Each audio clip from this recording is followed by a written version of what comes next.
Hello friend, রিতাস creation and ব্লগে আপনাদের সকলকে স্বাগত জানাই। আজ আবারও একটি নতুন রেসিপি নিয়ে চলে এসেছি। তো দেখা যাক কি রেসিপিটি দেখার আগে আমার চ্যানেলটি অবশ্যই সাবস্ক্রাইব করে দিবেন এবং লাইক কমেন্ট করে পাশে থাকবেন। তো আমি এখানে আজ যে রেসিপিটি বানাবো সেটি হলো মোরলা মাছ বা ছোট মাছের বাটি চচ্চড়ি বা বাটি ভাপা। এই রেসিপিটি করার জন্য সবার প্রথমে আমি 100 গ্রামের মতো ছোট মাছ নিয়ে খুব ভালোভাবে ধুয়ে বেছে নিয়েছি। তারপর এই মাছগুলিকে আমি নুন হলুদ মাখিয়ে নিচ্ছি।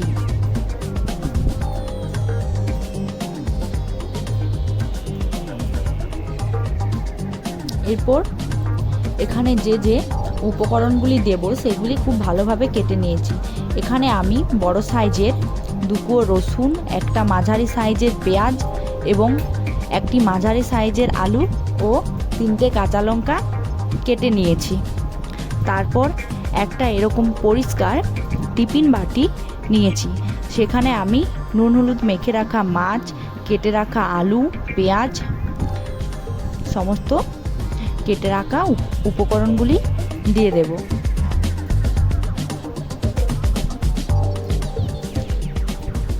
তারপর এখানে আমি এর রঙের জন্য দিয়েছি 1 চামচ হলুদ গুঁড়ো ও 1 চামচ ধনে গুঁড়ো।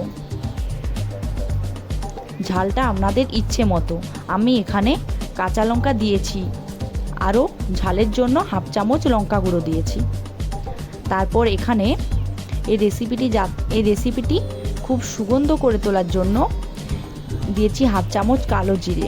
তারপর দিয়ে দিয়েছি স্বাদ মতো লবণ। কালো জিরে দিলে এই রান্নাটি খুব ভালো সুগন্ধ ওঠে। আর এই রান্নাটির জন্য অবশ্যই সরষে বাটা দিতে হবে। সরষে বাটা না দিলে এটি বানানো যাবে না, তাই আমি এখানে সরষে বেটে নিয়েছি পরিমাণ মতো। তারপর দিয়ে দিয়েছি উপর থেকে 2 চামচ কাঁচা সরষের তেল।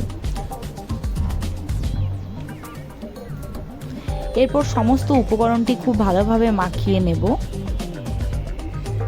মাখিয়ে নেওয়ার পর আমি এখানে উপর থেকে একটা কেটে রাখা, মানে একদম কুচি কুচি করে কেটে রাখা টমেটো উপর থেকে ছড়িয়ে দেব।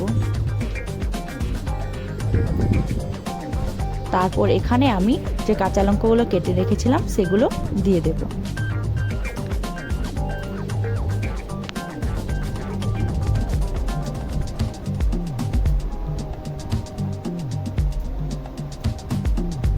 এরপর এর ঢাকনাটি দিয়ে আমি কড়াতে বসিয়ে দেব। এখানে আগের থেকে কড়াতে আমি জল গরম করতে দিয়ে দিয়েছিলাম। তারপর এখানে একটি স্ট্যান্ড বসিয়ে নিয়েছি। এই স্ট্যান্ডের উপরে এই টিফিনটি নামিয়ে দেব। তারপর এটি ঢাকা দিয়ে দেব। 20 মিনিটের মতো রান্না হওয়ার পর আমি এটি খুলে দেখব। খুবই গরম, সেজন্য পুড়ে যাচ্ছিলাম, তাই এখানে খুন্তি নিয়ে নামিয়ে নিয়েছি। এরপর নামিয়ে নেওয়ার পর উপর থেকে আমি ধনেপাতা ছড়িয়ে দিয়েছি। তারপর আস্তে আস্তে ধনেপাতাগুলিকে মিশিয়ে নিয়েছি। আর একটি কথা বলে দিই, এই মাছগুলি যেহেতু কাঁচা অবস্থায় দেয়া থাকে, সেজন্য এর মাঝখানে, রান্নার মাঝখানে কিন্তু নাড়াচাড়া করা যাবে না, তাহলে কাঁচা মাছগুলি ভেঙে একদম ঘাটা ঘাটা হয়ে যাবে। এরপর তৈরি আমাদের ছোট মাছের সুস্বাদু বাটি ভাপা। এই বাটি ভাপা খেতে কিন্তু খুবই সুন্দর লাগে।